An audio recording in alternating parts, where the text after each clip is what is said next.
Welcome to Elliott's PT podcast. I'm here to help you find your balance and live your best life guilt-free. I don't believe there is a one-size-fits-all approach for health and fitness. We're all different and we need to find out what works for us. I'm passionate about helping people make realistic, long-term lifestyle changes that they will stick to and they will take with them forever. I don't believe in crazy diets or short-term fixes. We all need to live and find a perfect balance in diet and exercise that suits our individual needs. I want to help you find your exercise mojo, feel great and achieve wonderful things. Here is Elliott's PT podcast by Renae Elliott.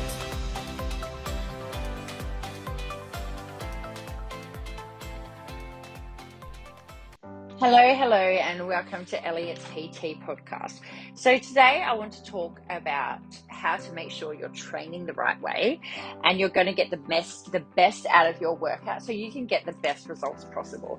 And the more, I always say, knowledge is power. So the more that you can understand your body and understand what works for you and how to train right, you can get better results. You do not need to exercise for hours on end in order to get a result, as much as that might be something that you have been told in the past, which is definitely not true. But the more that we can understand the term of what progressive overload is and how you can be applying that into your workouts, whether you're working out in a group class situation or you're working out on your own, you make sure that you're applying these principles in order to get the best results. So progressive overload is probably one of the most important laws in strength training. And if you were new to lifting and you'd never heard of this term before, progressive overload would be described as, it's simply that you are doing more over time. So you could be adding on more weight, you could be increasing your reps, so then you have a more productive training session. So there's not a precise prescription in order to get you the right results. I would obviously need to be with you in person, but I'm going to explain it as well as I can, so then you can understand how you can manage it yourself. And I want most people that do my group classes or they train at home, so then they can be managing it and how you can mix up your training, whether you have a variety of weights, how you can mix it up so then you still are going to be getting a result. So you want to start off with making sure that you can do whatever you can with perfect form. It's really important not to concern yourself with what others are doing. So you've got to choose your lane and just swim in it. So stay in your own lane and don't worry about what anyone else is doing. I know I see it all the time, especially in my group classes. People are like, oh, she's jumping more, she's doing this. Everybody is in a different position. So don't gauge what anyone else is doing. And she might be jumping, but yet she might be getting higher, but she's not getting as deep into that exercise, or she's, using a momentum instead of really, so just don't worry about what anyone else is doing. Just concentrate on yourself. And I always recommend to start out as light as possible and then gradually work your way up. It is really underestimated. People just want to jump forward into lifting heavy weights. And I think when you're doing that it's really the ego talking, because we're wanting to just jump forward and lift heavy weights. But, you need to get the basic stuff done first. So you need to make sure that, you start out light and then gradually work you up. Get your technique perfect and spot on, and then you can start adding weights on. So I would generally master any exercise that's body weight.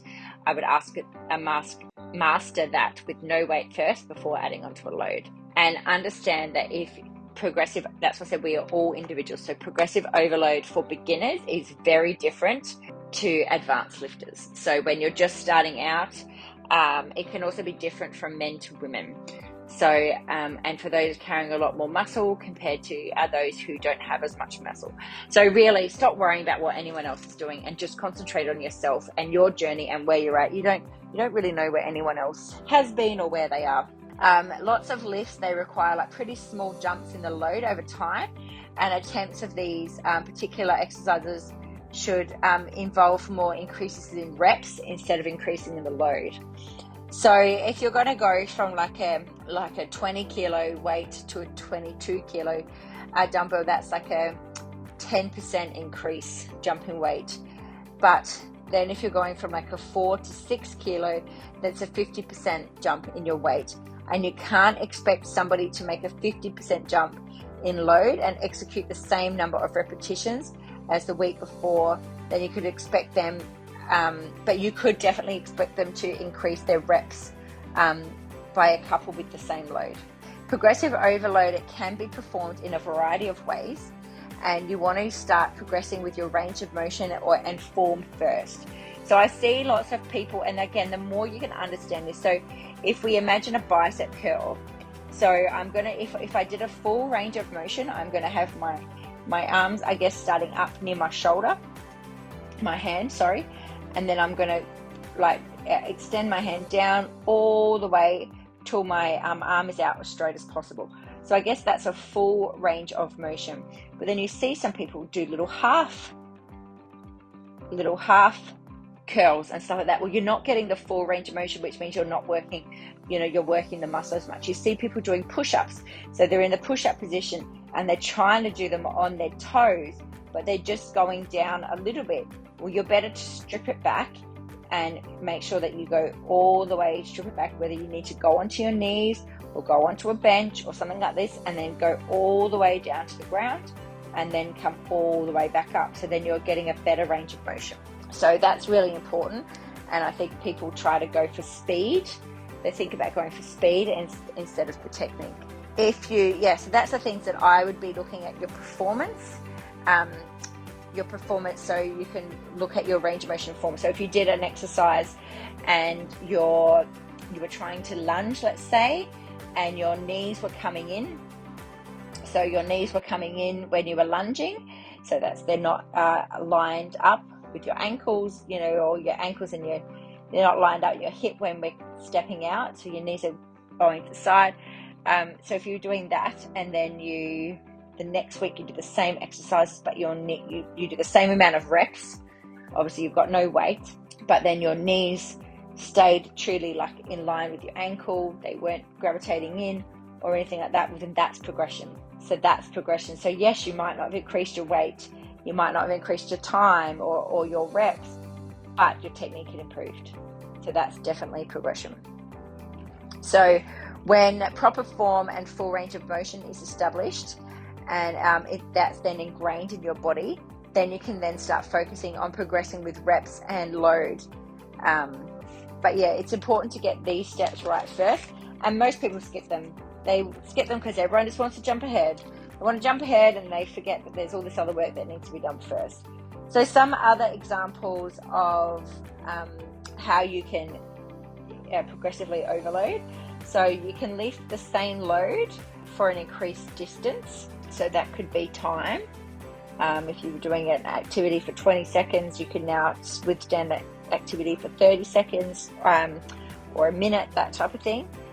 You can obviously increase your load. You could have the same load but for more reps. So you were doing the same weight, but the same weight for more reps. Instead of doing 10 reps, you could then do 15 reps at the same rep with perfect form. You could obviously improve your form. So you've got the same load and the same volume, but you've got better form. So if you're, if your knees were coming in or anything like that, then you've improved on that. So you could lift the same load and volume with less rest time. So you could just not have as much rest between sets. And you could do more work in the same amount of time, more sets of some of the loads or reps. So it'll never be, the thing to understand as well, that progressive overload will never be linear. So no gains from weight training, be it in mobility, hypertrophy, strength, power, endurance, or fat loss, they'll never occur in a linear fashion. So the body, it just doesn't work that way. So the same goes for weight loss. It's never just a straight slope down, because there's so many other factors. So adaptations, they happen in waves, and sometimes you make big jumps in a week, and then other times you'll stabilize for another 3 months. So everything always works its way long term. It always works it out. Everything goes up. It's just a bit of a windy road to get there.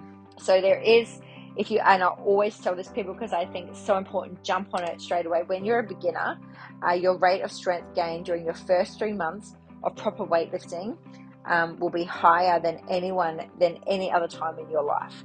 So super important and get onto it straight away. So as a beginner, you can pretty much do anything. You can gain strength as long as you are consistent.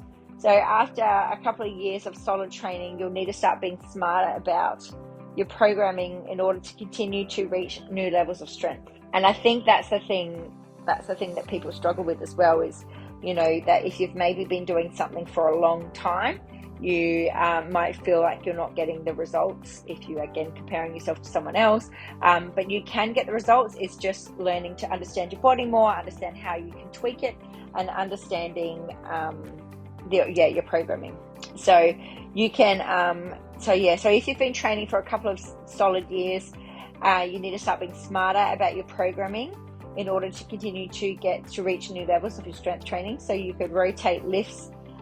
You could obviously fiddle with your programming, your plan, and you could fluctuate the training stress. So you could maybe increase from 3 sets to 4 sets, those types of things. So it can be really hard to progressively overload when you're trying to lose weight. So unless you're a beginner. But let's say for the average person that's been doing this stuff for a while, it's really challenging to increase your strength while dropping significant amount of weight. All right, so maintaining your strength while losing weight is a form of progressive overload, as you would end up being doing more over time. So the other ways that you can make sure that you are progressing, that when any form of exercise is a stress on your body. So you are adding a stress onto your body, and your body could already be stressed from your everyday life, your relationships, your travel to work, if you've had a late night, kids, all of those other things. And it's not necessarily a bad thing, but exercise can actually help relieve your stress. It's a well-known benefit of exercise. But you need to help your stress and our bodies recover from all the stress that we do experience. And how well you recover, or how much extra recovery you may need, it depends on your allostatic load. So your allostatic load is how much stress you are under. So for example, we had a day where we were late to work, you got shouted at by your boss, you then missed your train on your way home, you spilled your coffee all over your white t-shirt, and you were up all night caring for a sick child. So then you got to the gym and you were expecting to nail your PB. With this, you need to really be planning for some serious recovery time. And you need to understand that it's pretty hard when you've had that much of a stressful day, lack of sleep, all those other things. It could be something that could be really hard to get a PB. But then on the other hand, if you sleep well, you woke up on your own accord, you ate a great breakfast, and you strutted into the gym feeling amazing like a rock star, then your body's more likely to recover faster and better for your workout. It's important to understand those factors as to how that can influence your training and influence whether you're progressing or not. So sometimes if you feel like you're not getting anywhere, the understanding I've got a lot of stresses on at the moment, this could be hindering me, but I just gonna try to just maintain where I'm at now until the stresses kind of subside. We want to think the right amount of exercise at the right intensity and the right time. So we train, we learn, we get healthier and stronger. So, but too much exercise with too high intensity too often, we end up straining, we stress, and we shut down. This is where things can start going wrong, and something that we want to be aware of when we're looking at our performance and how we perform. So overtraining isn't a failure of willpower, or it doesn't mean you're weak. So our bodies, they have complex feedback loops, and the systems, they shut down instantly. They're preventing us from pushing ourselves too hard and hurting ourselves. When we train, we learn, we get healthier, we get stronger. But if we're doing too much, you're going to end up just straining yourself, stressing yourself, and your body will start shutting down. So yeah, if we are training too frequently and intensely without prioritizing your recovery, it means that the stress will never go away. So the stress from exercise just stays amongst all the other stresses we're under. And then you're never actually getting a chance to put gas in the tank or change the oil. We've just got to keep driving and pushing the pedals harder and harder. And when you're doing this, you're not going to get a result, or you're going to really, really struggle to get a result. So you don't get to decide if you need to recover or not. Your body will decide for you. So, and if you aren't building recovery into your plan, then your body will eventually force you to with an injury or something else. So recovery is super important. The more extreme your overtraining is, the more you will pay via an injury or exhaustion or something else. So when we are looking at progressive overload, you are wanting to adapt your training in a few ways. So you want to make sure that you are firstly getting your technique right. So the technique should be right before you start adding on any load. If it's an exercise you can do body weight with, that. So if not, you're starting off with a really light load and getting your technique right. So some ways that you can know that you're still improving, but you might not necessarily be increasing your weight. You can know you're improving by improving in your reps. You could improve in your time. You can improve in the range of motion. So how, like maybe I can go all the way down where I couldn't do that before and come all the way up. So that's, you can improve in the intensity. So that's ways that you can be improving before we start. Obviously you can improve by increasing your weights, but that's not the only way. So if you are doing, the more that you can understand this, you can know that you're improving. What do I do? So if I'm doing let's say I'm going to use a Tabata class, for example. So I count in the Tabata timing, I count the reps. So a Tabata is a HIIT class. So we want to make sure that we are working to our full, you want to have your heart rate up in the highest level, because you're working for 20 seconds, you're getting the 10-second rest. When I work for that 20 seconds, I want to make sure that, so I count my reps. So let's say I was doing push-ups. So I'd count my push-ups, and let's say in the 20 seconds, I get 15 push-ups. With the next round that I get back to that same exercise, I want to make sure I'm still getting that same amount of reps. So, and then that means that I'm going to still be working to that same intensity. So I play those little games in my head. So that's what I do with that. I count again if I'm going for time. If I feel like I can't quite increase the weight, I'll then look at increasing my reps. I might also increase my set. So let's say I do 2 exercises and I do them for 3 rounds. I'll increase another round. So in a class situation, I would be definitely making sure, count, if it's a timed activity, I count the reps and I try to get the same. I like it because it helps me play a little game in my head, to force me to make sure I'm getting the most out of the workout and I'm going to get the results I want. We all have the same amount of time in the day, and when you come and do your workout and you don't put 100% effort in, and you're lifting a 3 kilo weight when you actually are strong enough to lift a 6 kilo weight, then you just don't want to waste your time. We've got the same amount of time. The time I'm using in the gym, I want to make the most of it, so I get the biggest benefit for the shortest amount of time. That's how I work. And yeah, so understand these things, and then know that this is how you can improve. And understand that if you are someone just starting out, you are going to get the results, the best increase in your results than what you would than a long time lifter. So your strength and then gain. So in that first time, get everything right. Get your food right, because this is your biggest opportunity to get the best results. So get your food right. Really get your exercise and your technique done, so that you can get those best results. Because as you progress and as you've been doing this stuff, it doesn't come as quickly. We just need to, it doesn't come as quickly as someone that has just started. So that's the things. The more that you can understand this, you can be applying these principles to your training, and to be making sure that you are getting the most out of it and you are going to get a good result. So if this has helped you, please make sure that you share this podcast with someone that you think that it will help. And also, if it has helped you and you've been able to apply some of these principles in your training, message me and let me know. I would love to hear. Okay, I'm leaving you at that. make sure you are applying some of these principles into your next training session so then you know you're improving. Keep a journal and write it down in a journal. Have just a little pad that you write down in so then you can really see that you are progressing and you're going to get the best results possible and you're not wasting your time. Okay, have a great day. Thanks for listening to the Elliott's PT podcast. I hope you have been able to find this information of use to you.